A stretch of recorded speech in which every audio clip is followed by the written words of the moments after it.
Chapter 6 locomotion and movement की बात करेंगे।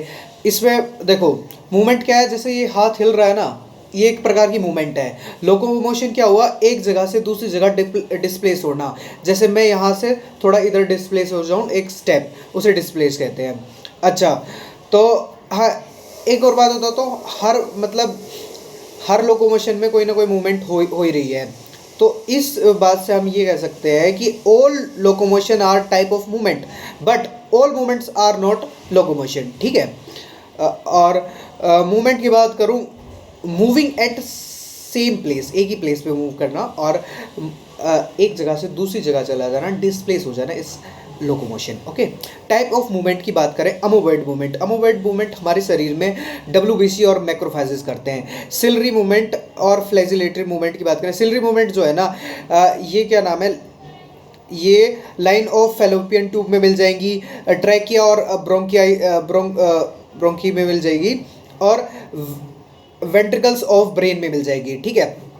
फ्लैजिलेटेड क्या है, वाटर कैनाल सिस्टम इन पोरफेरा में मिल जाती है, हमारे स्पर्म में मिल जाती है। ठीक है। अच्छा, स्केलेटन मसल की बात करें, देखो ये एक हड्डी है मेरे डायग्राम में और उसके बगल में एक मसल दिखा रखी है। एक हड्डी और एक मसल को आपस में जो टिश्यू जोड़ता है वो होता है टेंडन। ठीक है। अच्छा, एक मसल के डायग्राम को अच्छे से समझने की कोशिश करेंगे। तो बात करें तो एक मसल ले लेते हैं। मसल के अंदर होती है फेसिकुलाई, फेसिकुलाई के अंदर होता है मसल सेल और फाइबर कह सकते हैं उसे। उसके अंदर होता है मायोफाइब्रिल। मायोफाइब्रिल जो है मायोफिलामेंट से बना होता है। मायोफिलामेंट दो प्रकार के होते हैं, एक थिन फिलामेंट जो होता है एक्टिन होता है, और थिक फिलामेंट जैसे मायोसिन। ठीक है। अब तो मसल के डायग्राम की बात करें तो देखो सबसे ऊपर क्या है, एक मसल है, मसल के ऊपर की जो लेयर है वो है एपिमाइसियम। ठीक है। उसके अंदर एक फेसिकुलाई है, फेसिकुलाई के ऊपर की जो लेयर है वो है पेरीमाइसियम। फेसिकुलाई के अंदर मायोफाइब्रिल्स हैं, उसके ऊपर जो लेयर है वो है एंडोमाइसियम। ठीक है। और इन सब जो ये मसल है, मसल के अंदर इतनी सारी फेसिकुलाई को जोड़ के रखने का जो काम कर रही है वो फेसिया है, एक कनेक्टिव टिश्यू है ये एक तरीके का। ठीक है। अच्छा, एक मसल फाइबर की बात करें, एक मसल फाइबर है, इसके अंदर मायोफाइब्रिल्स है, और क्या नाम है ना, इसकी जो मेम्ब्रेन है उसको सार्कोलेमा कहते हैं, इसके माइक्रोकॉन्ड्रिया को सार्कोजोम कहते हैं, इसके एंडो ईआर को क्या कहते हैं, सार्कोप्लाज्मिक रेटिकुलम कहते हैं। अच्छा, इसके ऊपर ये न्यूक्लियस टाइप भी दिखा रखा है। ठीक है। अच्छा, उसके बाद एक सार्कोमेयर। सार्कोमेयर क्या है ना, एक अरेंजमेंट है थिक और थिन फिलामेंट का। ठीक है। अब एक सार्कोमेयर है ना, वो एक जेड लाइन से दूसरी जेड लाइन के बीच तक का होता है। अब मैं जो एनसीईआरटी में भी जो डायग्राम है उसके हिसाब से भी बताऊं तो एक मायोसिन है। ठीक है। इधर दो एक्टिन मान लीजिए, दो एक्टिन इधर मान लीजिए, बीच में मायोसिन मान लीजिए, इधर एक जेड लाइन, इधर एक जेड लाइन। ठीक है। तो ये जेड लाइन से ये वाली जेड लाइन तक एक सार्कोमेयर बनता है इस अरेंजमेंट को। ठीक है। इसके अंदर हम देखें, एक बीच से हमने एम लाइन निकाल दी है। ठीक है। जहाँ तक मायोसिन वो हो गया एच जोन, और जहाँ पे एक्टिन और मायोसिन दोनों है वो हो गया ओ जोन, दो ओ जोन हो गए। और जहाँ पे सिर्फ एक्टिन है वहाँ हो गया आई जोन। ठीक है, सॉरी आई बैंड। और जो ये बीच में इन दो जहाँ ये ओवरलैप और बीच में मायोसिन है ये हो गया ए बैंड।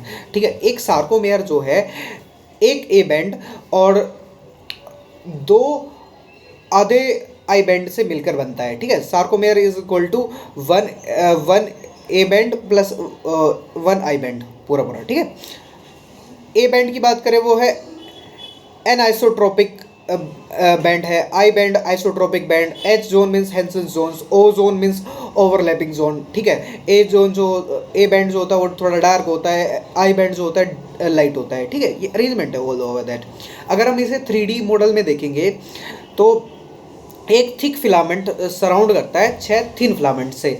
ठीक है। और एक थिन फिलामेंट 3 थिक फिलामेंट से वो है।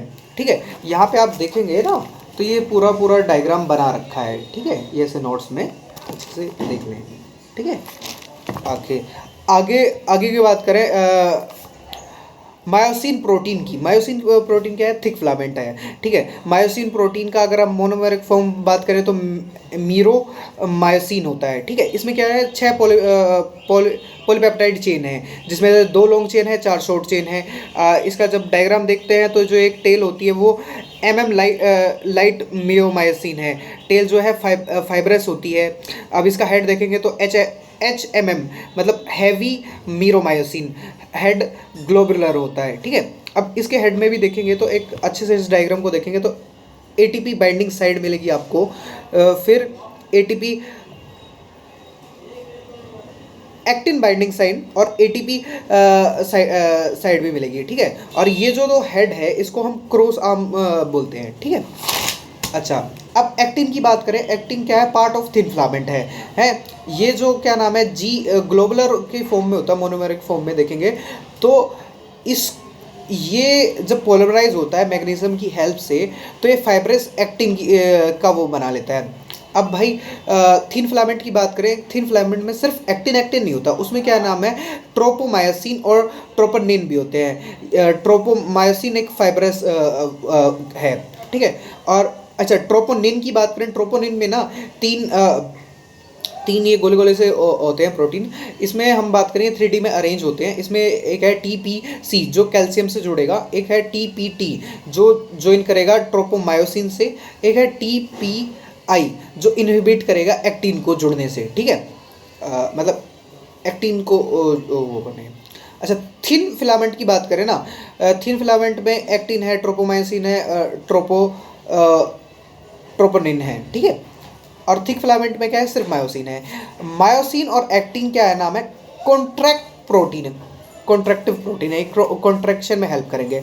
और ट्रोपोनिन और मायोसिन जो है ना रेगुलेटरी प्रोटीन है, ये सहायक है, ठीक है। अब बात करते हैं सार्कोट्यूबुलर सिस्टम की। सार्कोट्यूबुलर सिस्टम क्या है, इसमें क्या होता है ना, देखो एक मसल का वो मेम्ब्रेन, मसल के अंदर जो मसल फाइब्रिल है उसकी बात करें तो इसमें क्या होगा ना, जैसे ये ट्यूबुलर सी ऐसे डायग्राम में आप देखेंगे आराम से, तो ऐसे ट्यूबुलर सी दिख रही होंगी आपको, है।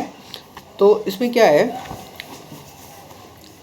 एक मोटर न्यूरॉन है और मोटर न्यूरॉन क्या नाम है, कुछ मैसेज लेके आएगा जो न्यूरोमस्कुलर जंक्शन से, उसमें जैसे क्या नाम है ACH रिलीज़ हुआ, इसके रिसेप्टर्स पकड़े, इस रिसेप्टर से क्या होगा ना, बहुत सारा क्या नाम है सोडियम भरने लग जाएगा, ठीक है। और उससे क्या होगा ना, सार्कोप्लाज्मिक रेटिकुलम क्या करेगा, उससे फिर कैल्शियम बाहर निकालेगा। कैल्शियम बाहर निकलेगा तो क्या होगा, कैल्शियम जाके जुड़ेगा TPC से। TPC से जुड़ने के बाद क्या होगा, कॉन्फॉर्मेटरी चेंज आएगा। कॉन्फॉर्मेटरी चेंज होने के बाद डेविएट हो जाएगा ट्रोपोनिन और ट्रोपोमायोसिन।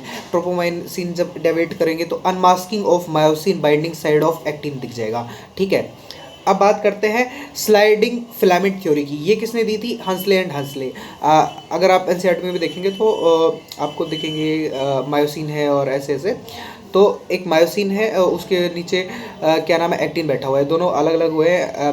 तो ATP है अभी, तो जैसे ही हम ATP से ADP और फॉस्फोर वो बना देंगे तो उससे क्या होगा, एक्टिन जाके जुड़ जाएगा, ये क्रॉस ब्रिज का फॉर्मेशन करेगा।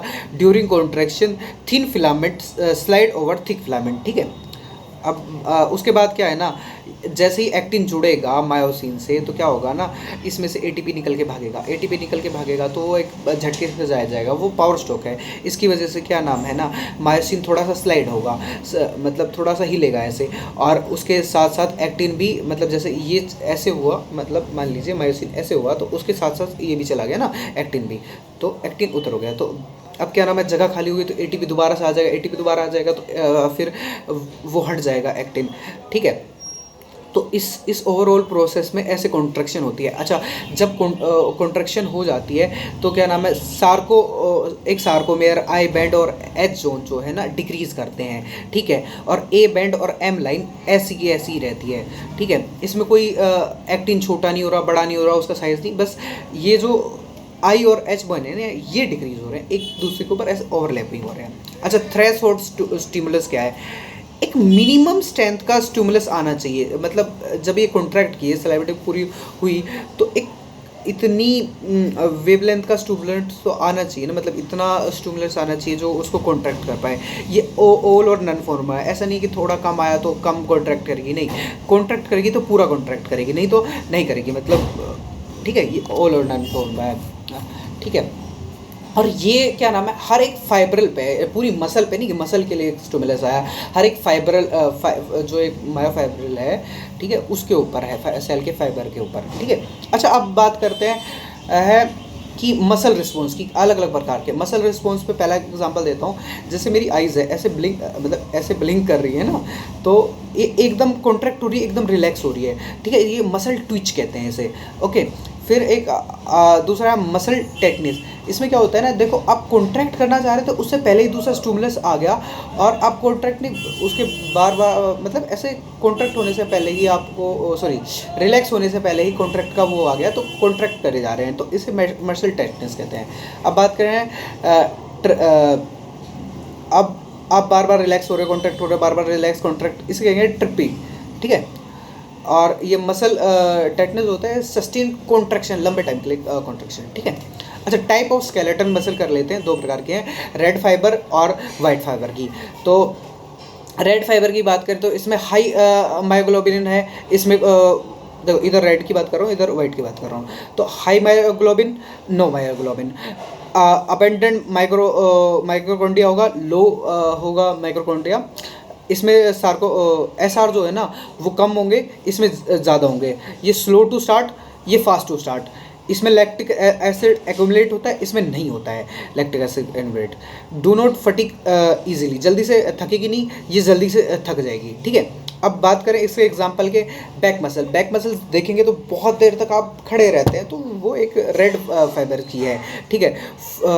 फ्लाइट ऑफ काइट की बात करेंगे, मैराथन रनर में ये ज़्यादा डेवलप हो जाती हैं, ठीक है। और एग्जांपल बात करें वाइट मसल फाइबर की, आइज़ की, देखो जल्दी से रिलैक्स कॉन्ट्रैक्ट हो रही है ना, ठीक है। और flight flight muscle of sparrow, sparrow क्या नाम है, जल्दी उड़ती है और फटाफट एक दूसरे उस पर बैठती रहती है। स्प्रिंटर की, एक दौड़ने वाले की, धावक की, ठीक है। ये मेरा पहला पार्ट था, इसका सेकंड पार्ट थोड़ी देर में आएगा।